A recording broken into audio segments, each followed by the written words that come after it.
ஸல்லல்லாஹு அலைஹி வஸல்லம் சொன்னாங்க, ஒரு வியாபாரி அவர் விற்ற பொருளை வாங்கியவர் திருப்பி கொண்டு வந்தால், விற்ற பொருளை வாங்கியவர் திரும்ப கொண்டு வர அவர் மனப்பூர்வமா அதை கபூல் செய்வாரண்டா, அவரும் நானும் கியாமத்தில் இப்படி இருப்போம் என்று விரல் ரெண்டையும் நெருக்கி காட்டினார். அப்துல்லா இப்னு உமர் ரலியல்லாஹு போய் கடை போட்டாங்க. இப்ப போறார் யாரு? அப்துல்லா இப்னு உமர் ரலியல்லாஹு போறார் பஜாருக்கு வியாபாரம் பண்ண. அது வரைக்கும் வியாபாரி இல்ல, இப்ப போறார் வியாபாரம் பண்ண. இப்ப ஏன் வியாபாரத்துக்கு போறார்? ஏன் போறார்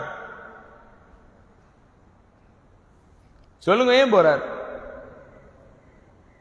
லாபம் அடையவா? துனியாவை பெருக்கவா? யாராடைய போறார்? கியாமத்துல நபி அலைஹிஸ்ஸலாத்தோட இருக்க போறார். வியாபாரம் செஞ்சாங்க அல்லாஹ்வுடைய பொருத்தத்துக்காக வேண்டி. வியாபாரம் செஞ்சாங்க எதுக்காக வேண்டி? அல்லாஹ்வை அடையிறதுக்காக வேண்டி போய் கடை போட்டார். நீண்ட நாள் வியாபாரம் பண்ணினார். ஒரு நாள் ஒரு மனிதர் கொண்டு போன பொருளை திருப்பி கொண்டு வந்தார். சந்தோஷமா வாங்கி கொண்டு அவருடைய பொருளை திருப்பி கொடுத்துட்டு கடையை மூடிட்டு வந்தார்.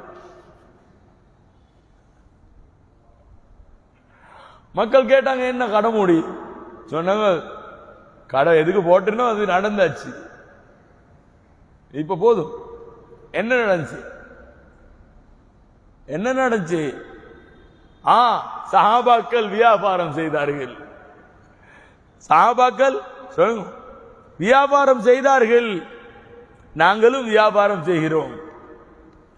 எங்களுடைய வியாபாரம் எதுக்காக? அவங்களுடைய வியாபாரம் எதுக்காக? விளங்குதா?